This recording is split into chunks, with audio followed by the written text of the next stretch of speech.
Damai sejahtera Allah yang melampaui segala akal, itulah kiranya yang memelihara hati dan pikiranmu dalam Kristus Yesus Tuhan kita. Amin.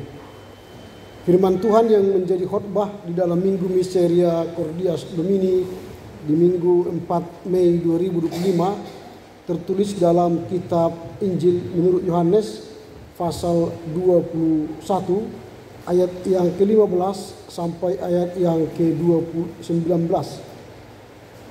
Demikian saya baca dalam Alkitab terjemahan baru 2. Gembalakanlah domba-dombaku. Sesudah sarapan, Yesus berkata kepada Simon Petrus, "Simon, anak Yohanes, apakah engkau mengasihi aku lebih daripada mereka ini?" Jawab Simon Petrus kepadanya, "Benar Tuhan, engkau tahu bahwa aku mengasihi engkau." Kata Yesus kepadanya, "Peliharalah anak-anak dombaku." Kata Yesus lagi kepadanya untuk kedua kalinya, "Simon, anak Yohanes, apakah engkau mengasihi aku?" Jawab Petrus kepadanya, "Benar Tuhan, aku tahu bahwa aku mengasihi engkau." Kata Yesus kepadanya, "Gembalakanlah domba-dombaku." Kata Yesus kepadanya untuk ketiga kalinya, "Simon, anak Yohanes, apakah engkau mengasihi aku?" Petrus pun merasa sedih karena Yesus berkata untuk ketiga kalinya, "Apakah engkau mengasihi aku?" Dan ia berkata kepadanya, "Tuhan, engkau tahu segala sesuatu. Engkau tahu bahwa aku mengasihi engkau."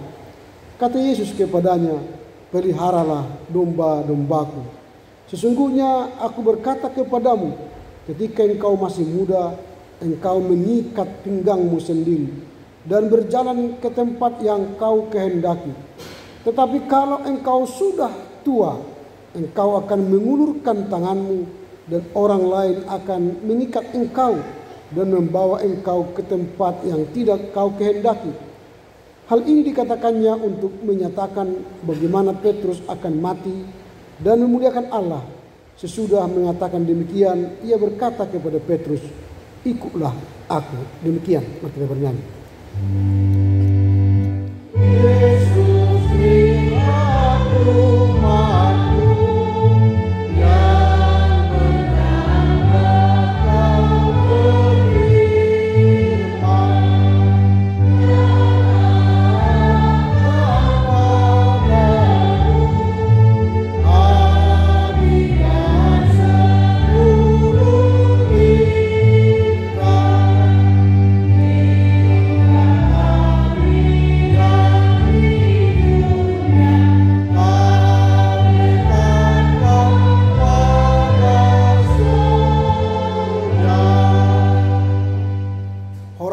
Kita sudina.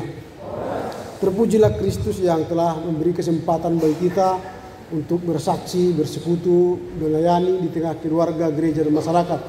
1 minggu telah kita lalui dalam kehidupan kita. Di minggu yang lalu kita bersyukur karena Tuhan memberikan kita keselamatan, kehidupan yang kekal, memberkati seluruh anak, istri, suami kita dan pekerjaan dan pelayanan kita.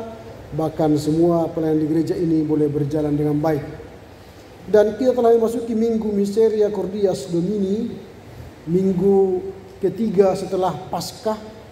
Miseria Cordia Domini ini artinya bumi penuh dengan kasih setia Tuhan. Dalam bahasa Latin, Misericordia Domini plena et terra. Jadi bumi ini dipenuhi oleh kasih setia Tuhan. Dan fokus minggu kita hari ini ialah Yesus sebagai gembala yang baik. Dan dalam Yesus gembala yang baik itu kita dipanggil untuk mengasihi dan mengikuti Dia dengan setia. Itu sebab tema minggu ini adalah mengasihi dan mengikut Yesus dengan setia. Perbincangan Yohanes dalam surat Yohanes ini terlihat ada dua orang yang berdialog pasca kebangkitan Yesus. Jadi yang pertama Yesus sendiri dan yang kedua Simon Petrus. Dalam dialog itu Yesus berkata kepada Simon Petrus, "Apakah engkau mengasihi aku?" Pertanyaan ini dilontarkan 3 kali. Ini ingin mengingatkan Petrus akan tindakannya kala itu yang menyangkal Yesus 3 kali. Sehingga dalam perbincangan ini Yesus hendak memulihkan hubungan antara Petrus dengan dirinya. Petrus yang menyangkalnya 3 kali hendak dipulihkan, dipastikan Petrus sadar akan dosanya, mengakui dosanya, dan kembali mengasihi Yesus seperti sedia kala. Maka butuh konfirmasi dari Petrus. Itu sebab Yesus bertanya 3 kali. Supaya Petrus sadar dia telah menyangkal Yesus 3 kali. Dan ditanya 3 kali supaya Petrus kembali sadar dia ditugaskan untuk mengikut Yesus dan mengasihinya. Dan setiap pertanyaan akan diakhiri, gembalakanlah domba-domba atau peliharalah anak domba Allah. Jadi pertanyaan apakah engkau mengasihi aku dilanjutkan dengan tugas baru, yaitu memelihara anak domba Allah atau menggembalakan domba-domba Allah. Artinya hubungan Petrus akan kembali pulih jika Petrus benar-benar melaksanakan tugas baru yang diberikan oleh Yesus kepadanya. Memang dalam pertanyaan yang ketiga, Petrus merasa sedih hati. Dan dia berkata, Tuhan, engkau telah 3 kali bertanya kepadaku apakah engkau mengasihi aku. Lalu dia berkata, benar Tuhan, aku mengasihi engkau. Jadi jawaban Petrus ini mengisyaratkan bahwa dia benar-benar telah pulih, sadar akan dosanya. Dan berjanji punya komitmen di hadapan Yesus. Dia akan mengasihi Yesus, mengikut Yesus. Apa buktinya? Nanti dia akan buktikan bahwa dia akan menggembalakan anak domba Allah atau memelihara anak domba Allah itu. Jadi dalam rangka memulihkan hubungannya dengan Petrus, Yesus mengkonfirmasi komitmen Petrus.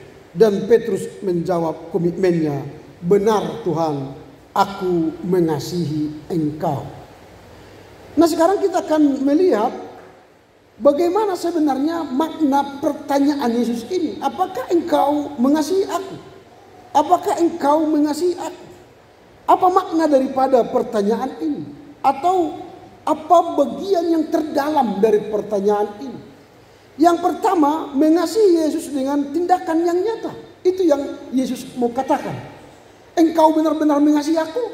Tunjukkan dengan tindakan yang nyata. Petrus hendak diajak oleh Yesus untuk tidak hanya sekedar berkata-kata.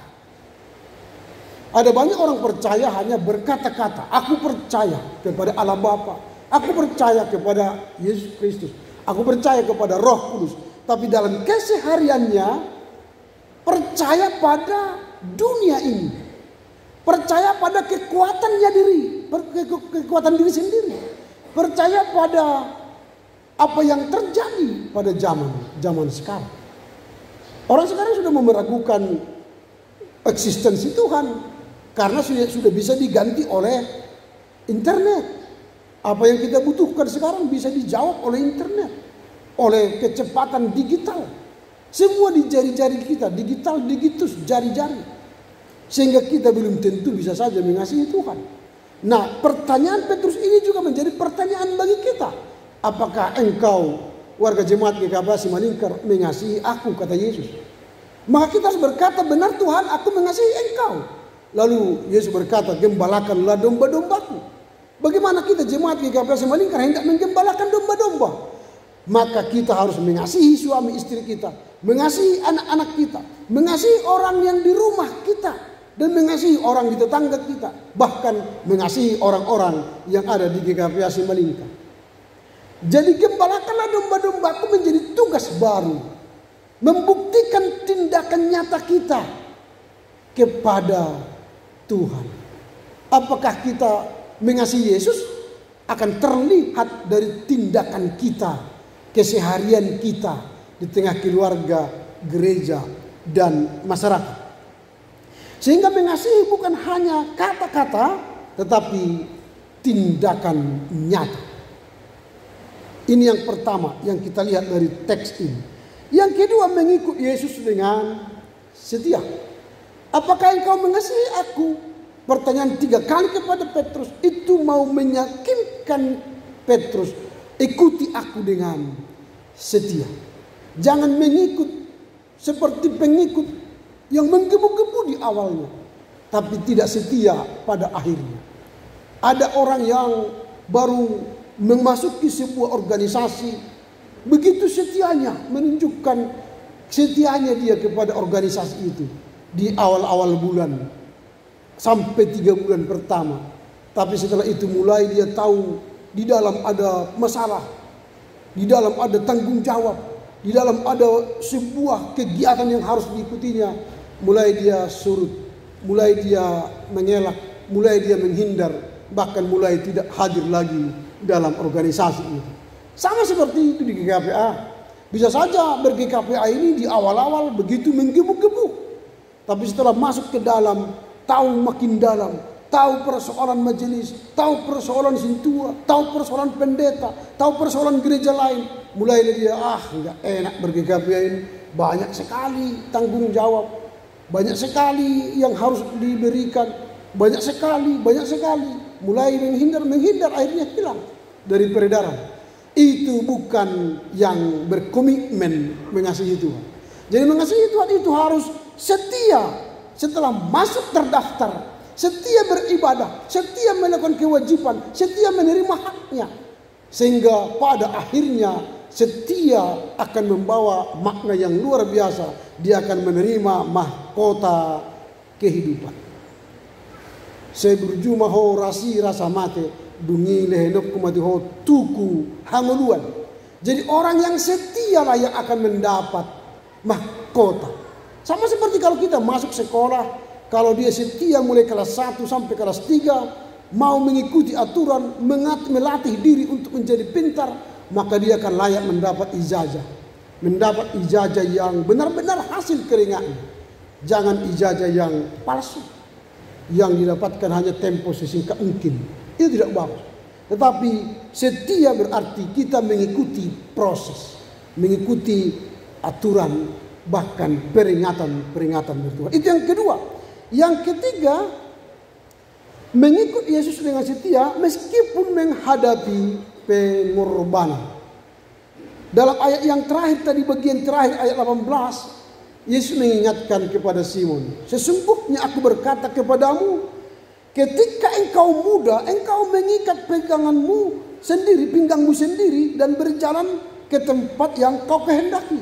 Bebas, karena tidak perlu bantuan orang lain. Kemana kita pergi boleh, tidak ada yang menghalangi. Tetapi Yesus ingatkan, ketika engkau tua, engkau tidak mampu lagi mengikat pinggangmu sendiri, lalu akan meminta mengulurkan tangan orang lain mengikat pinggangmu dan menuruti kemana engkau dibawa oleh yang mengikat engkau. Jadi kita tidak bisa lagi bebas. Kita terikat kepada orang lain. Ini menyimbolkan ketika engkau, kata Yesus kepada Petrus, sudah tua, maka engkau akan mengalami siksaan. Bahkan kita tahu Simon Petrus mati disalib terbalik. Kalau Yesus mati kepalanya di atas, kalau Simon Petrus mati terbalik, kepalanya di bawah. Ini simbol kepada pengikut Yesus yang setia, walau harus mengikuti, menjalani, menerima pengorbanan diri. Jadi kalaupun kita mengalami persoalan duka atau persoalan kepahitan dalam rangka memperjuangkan iman kita kepada Yesus, dalam rangka menggembalakan keluarga kita, dalam rangka menggembalakan jemaat Tuhan di GKPA Simalingkar, jangan takut. Itu bagian dari gembala, bagian dari orang yang mengikut dan mengasihi Kristus. Jadi ada pengorbanan, penderitaan yang harus kita jalani. Ini yang menarik dari teks ini. Jadi mengasihi, mengikut Yesus juga harus mampu menerima pengorbanan, penderitaan yang kita alami. Pertanyaan kita selanjutnya ialah, apakah prinsip mengikut Yesus yang diberikan Yesus kepada Petrus? Bagaimana prinsip-prinsip dasar mengikut Yesus itu? Yesus memberikan beberapa catatan kepada Petrus. Yang pertama, mengasihi Yesus harus dengan sepenuh hati, tanpa syarat. Jadi kalau kita mengasihi Yesus itu harus sepenuh hati, full heart. Jangan setengah hati atau suam-suam kuku. Dan kita harus mengasihi Yesus tanpa syarat. Jadi kalau kita mengasihi Yesus pakai syarat, misalnya begini. Tuhan, aku mau rajin ke gereja GKPA Simalingkar jika 1. Engkau berkati pekerjaanku. 2. Engkau berikan aku kesehatan. 3. Jika kau berikan kepada anak-anakku kesuksesan. 4. Kita daftar syarat-syaratnya. Kalau begitu nanti Tuhan tidak akan membuktikan kita mengasihi dia. Dia berkata, kau balas jasa, balas budi kau. Punya syarat-syarat kau. Maka Tuhan tidak akan senang kepada orang yang mengasihi dia pakai syarat. Tetapi mengasihi Yesus itu harus dengan kesadaran. Terima kasih Tuhan, Engkau telah memberi aku keselamatan. Terima kasih Engkau telah mati di Golgota karena dosaku. Terima kasih karena Engkau menolong aku, memberkati aku sebagai suami, sebagai istri, sebagai anak, sebagai pekerja, sebagai pelayan Tuhan. Sehingga aku bisa hadir di jemaat-Mu, bersaksi, bersekutu dan melayani. Ini yang pertama. Jadi jangan kasihi Tuhan dengan syarat. Sama seperti begini. Kalau kita mau lihat dalam kehidupan berjemaat ya. Ada banyak orang yang memberi ucapan syukurlah kepada Tuhan untuk melalui gereja karena syarat. Dijagi doa terima kasih sian keluarga A. Aco nyan bisa lulus anaknya di ITB. Syarat itu. Akhirnya bisa menang tentara, polisi. Syarat. Jangan begitu. Jadi memberi persembahan syukur karena kita ditolong oleh Tuhan. Kalau begitu nanti ketika permintaan kita tidak lulus, tidak dijawab Tuhan, kita kecewa. Kita akhirnya sorok Tuhan ini di GKPA. Maulen haterima kasokku tu GKPA. Talu dua anakku tu polisi, talu dua anakku tu ITB. Dadongi Tuhan. Sehingga kita memuji Tuhan hanya sebatas kelulusan, keberhasilan anak kita. Tuhan tidak sekecil itu. Tuhan tidak serendah itu. Maka kita memberikan sesuatu kepada Tuhan karena ungkapan syukur tanpa embel-embel. Muda peta leher sesuatu tua maksud tua mak pandita inak pandita. Pangurupiot tamay harani jok nirohatta nadung tajagit siya Tuhan. Itu motivasinya. Sehingga prinsip yang diberikan Tuhan kepada Simon Petrus, oke, kau menggembalakan domba-dombaku, tapi jangan minta sesuatu dari domba-dombaku itu. Layanilah dia dengan sepenuh hatimu. Dan jangan meminta segala sesuatu dari mereka. Itu prinsip yang pertama. Prinsip yang kedua, mengikut Yesus dengan setia meskipun menghadapi pengorbanan. Menggembalakan jemaat itu, menggembalakan domba itu bukanlah pekerjaan yang mudah. Tatkala ada musuh yang hendak menerkam, memangsa domba kita, maka kita harus di depan yang pertama menghalau musuh, lawan, dan apapun yang hendak mencelakai domba kita. Makanya gembala itu adalah orang yang tangguh, orang yang kuat, orang yang menyerahkan dirinya untuk kawanan domba. Tanggung jawabnya besar. Nah, kalau dalam bahasa aslinya, dalam bahasa asli daripada gembala, nanti akan kita lihat itu menunjukkan bahwa dia adalah orang yang sanggup bertanggung jawab. Itu ro'eh namanya. Ro'eh itu kalau di jumlah ras sin ha itu jumlahnya 275 angka. 275 angka dalam bahasa Ibrani itu seorang yang tangguh. Tangguh bukan berarti tidak menghadapi masalah, tapi dia kuat menghadapi masalah. Untuk apa? Memelihara dombanya, menjaga jemaatnya, menjaga keluarganya, menjaga dirinya. Itulah orang yang setia meskipun harus menghadapi pencobaan. Tapi karena dia adalah seorang gembala yang kuat tangguh, dia bisa melewati pergumulan, persoalan, tantangan, musuh yang ada di depannya. Itu yang kedua. Yang ketiga, tindakan kasih dan pelayanan yang nyata sebagai bukti mengasihi Yesus. Jadi jangan hanya kata-kata, tetapi tindakan nyata. Dia harus mau bergabung, terjun, bahkan bersama domba-dombanya. Banyak sekarang gembala hanya dia melepas dombanya, setelah itu pergi dia bernaung tanpa memperhatikan dombanya. Akaparmahan narsodenggan dia sana soni kan kehemarmahan tu ladangan kolon di podo buya orboi lombui do hambengi modumye sopo-sopoi sambil marsuling.